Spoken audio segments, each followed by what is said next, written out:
자, 안녕하십니까. 12월 첫 번째 주간 하드 이슈 업종, 그 다음에 글로벌 매크로 전체적인 다 총정리, 알뜰 신자처럼 주식과 연관되는 모든 사소한 연관성 있는 거라면 총정리하는 시간, 네 번째 방송을 시작을 하도록 하겠습니다.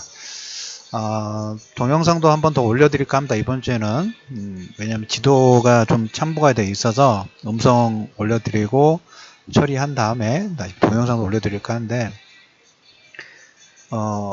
3부였던가요? 3부 마지막에 제가 마지막 클로징으로 자꾸 뭔가 건드는 이간질을 좀 시키는 거 있죠. 자꾸 이간질을 좀 시켜요. 이간질을 시키면서 뭔가 그 자기가 원하는 이득, 트럼프가 처음에 이제 미국 멕시코에 국경 세우는 것부터 시작해가지고 우리나라 한미 FTA, 그다음 나프타 폐기 뭐 여러 가지 얘기들. 그래도 시간 지나 보니까 주 후반에 뭐 감세한 부분도 있지만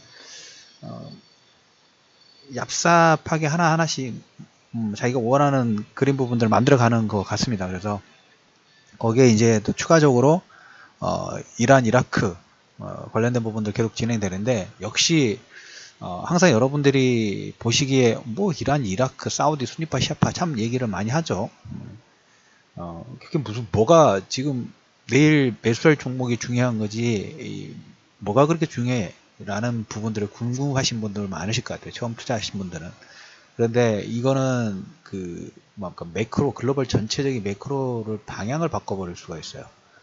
이제까지 뭡니까 그럴 가능성 부분들이 처음에 한꺼번에 그 예열되는 건 아니에요. 조금씩 예열되다가 어느 임계점 넘어가면 터지는 거고, 넘어가지 않고 그걸 꺾이면 그냥 수면 아래로 가라앉는 것처럼. 그래서 우리가 일반 주식도 우리나라 뭐 대용주글에도 영향 부분들이 크고, 그 다음에 뭐 채권이라도 원자재 쪽에도 영향 부분들이 한꺼번에 쓰나미로 오기 때문에 계속적으로 그냥 없기를 바라면서도 임계점을 넘지 않기를 바라면서도 중간중간 체크할 필요 있고, 거기에서 나오는 투영할 수 있는 한두 가지 불씨 부분들 어떻게 있는지 한번 관심권을 줄 필요가 있다는 얘기를 들어보도록 하겠습니다. 그래서 주 후반에 우리 트럼프가 어떻게 했냐면 뭐 이스라엘 가보신 분들은 아마 아실 거라고 봅니다. 예루살렘 많이 가시죠. 근데 이스라엘 수도는 텔아비브예요.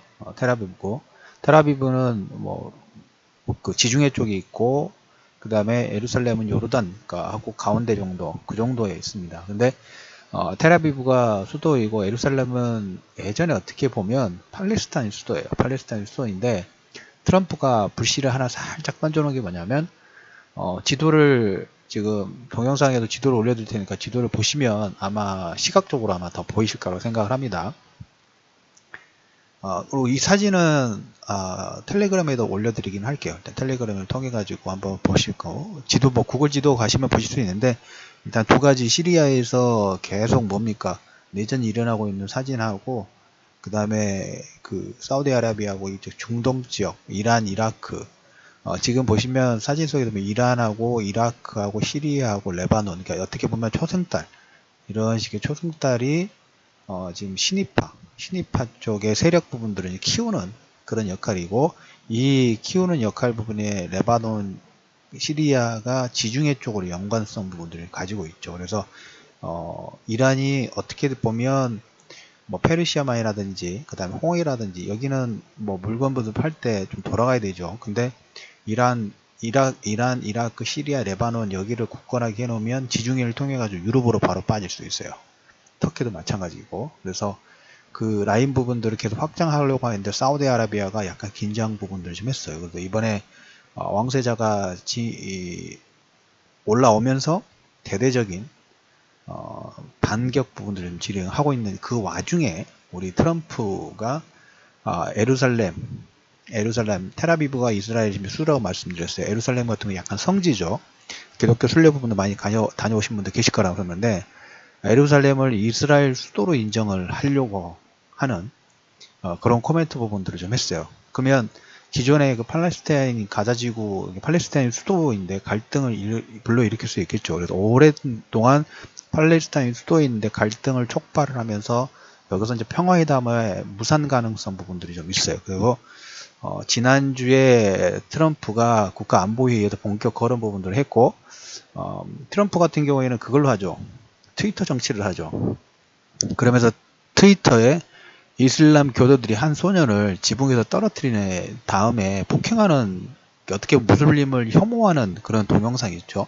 동영상을 리트윗을 하면서 후폭풍부들을 만들었어요. 그러면서 영국의 메이 총리가 트럼프를 비판하니까 트럼프가 너나 잘하세요 라고 응수를 하면서 어떻게 보면 이게, 저도 이제 내용 부분들을 좀 보다 보니까 이 중동 지역이죠. 중동 지역이 예전에 이란을 제외하고 1차 대전, 1차 세계대전이 일어나기 전에는 오스만의 영토였는데, 여기가 1차 세계대전이 나오니까 독일이라든지 독일, 오스트리아, 헝가리 제국편에 동맹군에 참가를 했는데 전쟁에 졌죠. 영국, 프랑스 그쪽 연합군에 졌어요.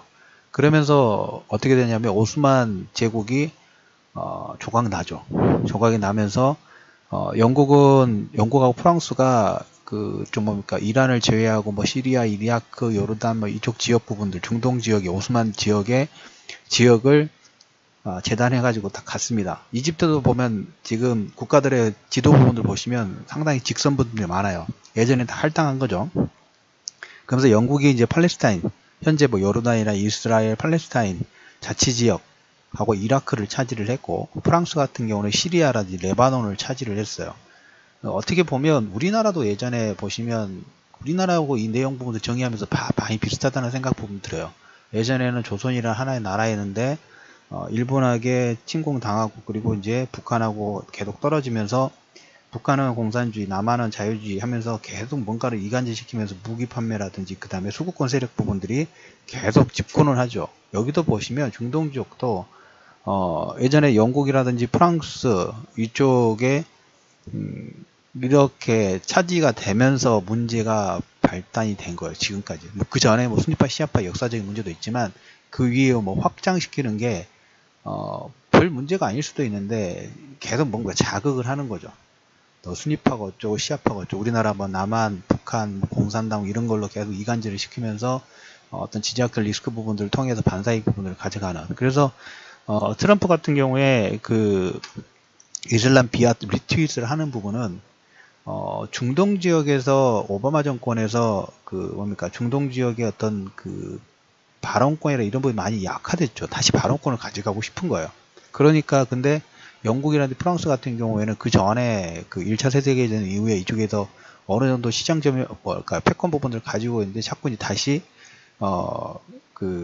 미국이 치고 들어오려니까 반감 부분들을 하는 거고. 그래서 이란 같은 경우에도 최근에 카타르 단교라든지 이런 부분들 할 때 프랑스 같은 경우에 이란 지역에 가서 10억 불 정도 투자를 하면서 인프라 건설이라든지 그 다음에 정유 쪽에 투자 부분을 확대를 하려고 하는데, 미국이 이런 이권 부분들을 어떻게든 이간질시켜서 가지고 가려고 하는 부분, 첫 번째 부분이 있고, 두 번째로 이제 볼 부분이 오스만 제국이 영국하고 프랑스가 나눠 가졌다는 게 이게 첫 번째 부분하고, 그 다음에 이제 이 레바논 같은 경우에 프랑스가 그 이후에 어떻게 보면 레바논이라든지 시리아 이쪽에서 좀 문제가 많았어요. 프랑스 같은 경우 2차 세계대전에 독일에게 점령당했죠. 점령당하면서 해외 영토 부분들을 관리할 능력 부분도 없으니까 레바논은 1940년대 독립을 했고, 그 다음에 이제 이쪽 지역들이 시리아가 보시면 레바논하고 시리아하고 지중해 바로 옆에 있죠. 레바논하고 시리아하고 이 지중해 바로 옆에 있는데, 여기가 이제 아랍의 봄, 예전에 막 물가가 엄청나게 올라갔을 때 그쪽에 막 봉기하고 막 전쟁 반란이 일어나고 일어났잖아요. 그때부터 시리아가 어떻게 보면 이란, 레바논도 마찬가지고 시리아도 마찬가지, 이라크도 그 선상에 있고, 이 사우디아라비아 밑에 있는 예멘이라고 있어요.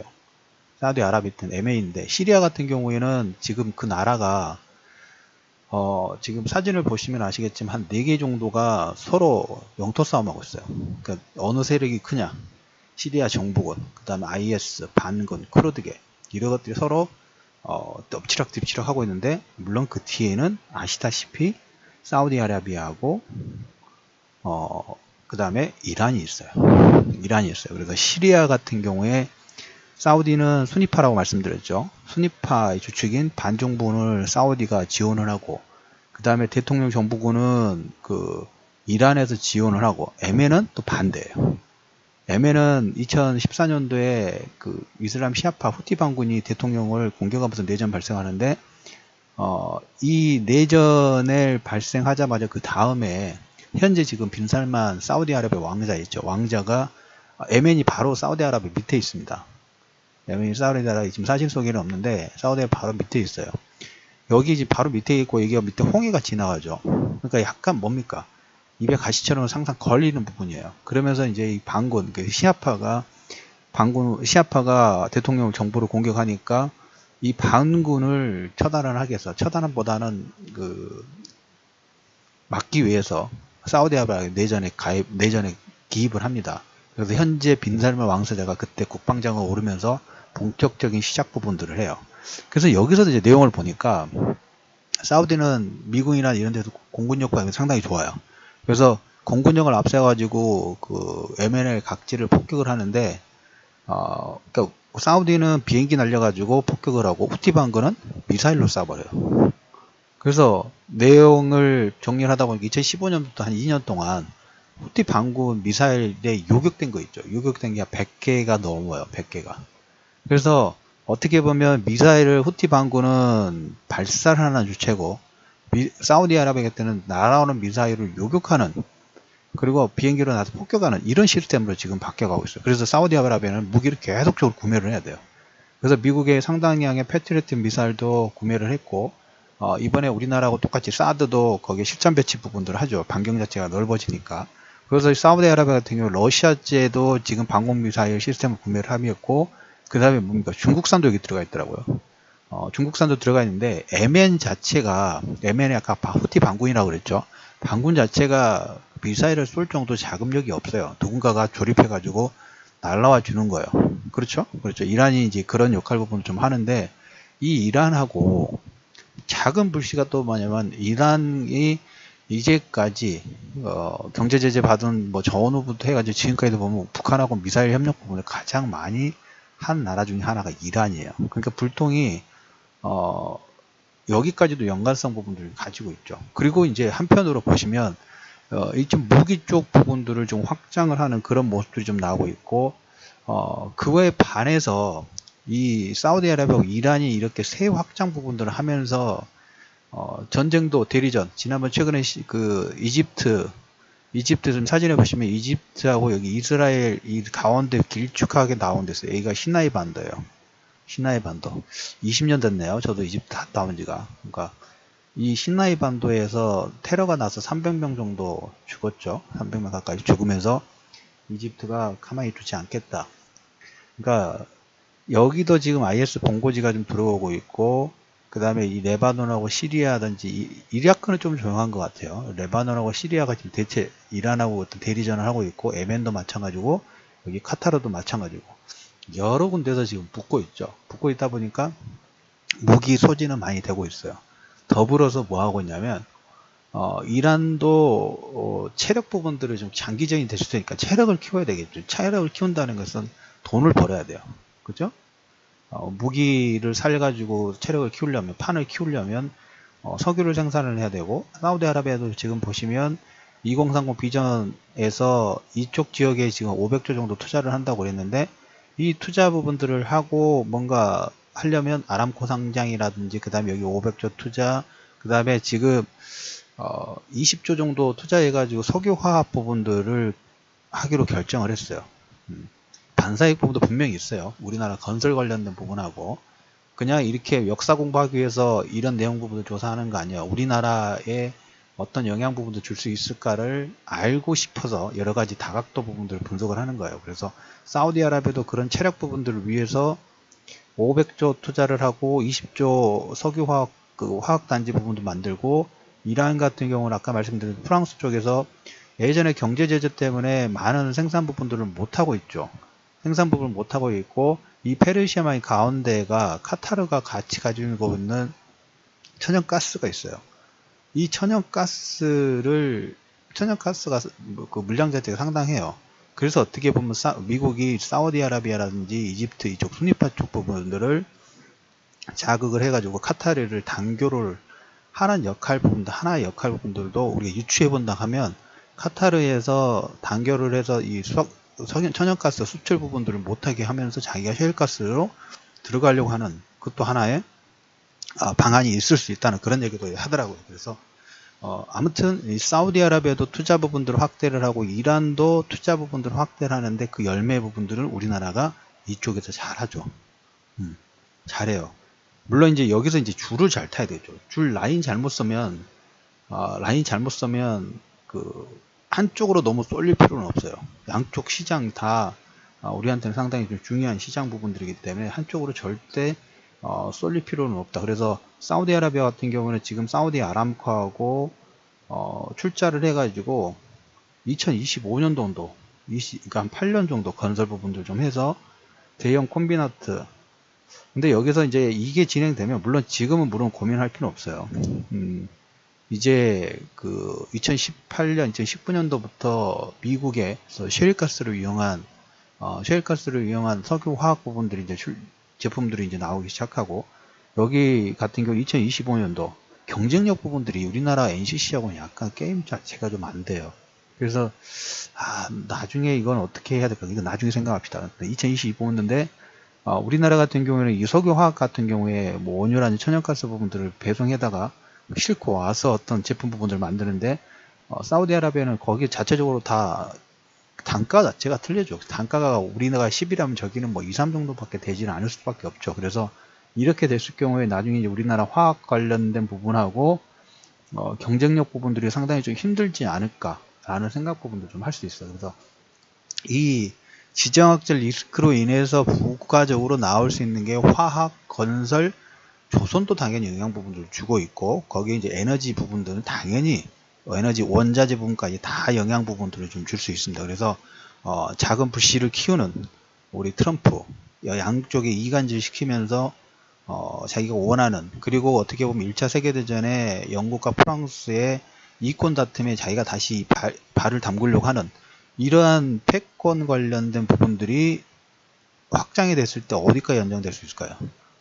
우리나라하고 중국하고 그 다음에 일본 그 다음에 그 연장성 한다면 필리핀까지 연장성을 그릴 수가 있겠죠.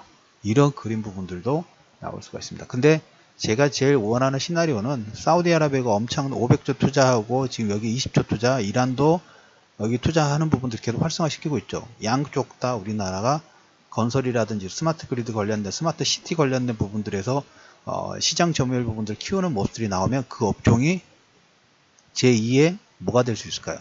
제가 여러분들 그 지수 3000하고 이런 파동 될 때 삼성전자가 5% 이상 급락이 나오고 삼성전자 1차 상승 파동 부분 끝나면 그 다음에 제2의 차화정 종목 조선 건설 템베거가 그 대형주 쪽에서 10배 이상의 상승 파동이 나올 수 있다고 말씀드렸죠. 과거가 그랬어요. 역사가 그랬어요. 저는 잘 모르겠지만 역사가 건설, 화학, 그 다음에 조선, 그 다음에 저쪽 뭡니까? 화장품, 이런 섹터 부분에 주가 상승 불행이 9배, 10배 이상 대형주가 나올 수 있는 원동력이 어딘가에서 나오겠죠. 그 10배를 다 수익을 낼 수는 없어요. 그런데 최소한 4배, 5배 정도의 움직임 부분이 나올 수 있다 하면 우리가 그 요건이 어디서 만들어질 수 있을까? 계속 고민해야 돼요.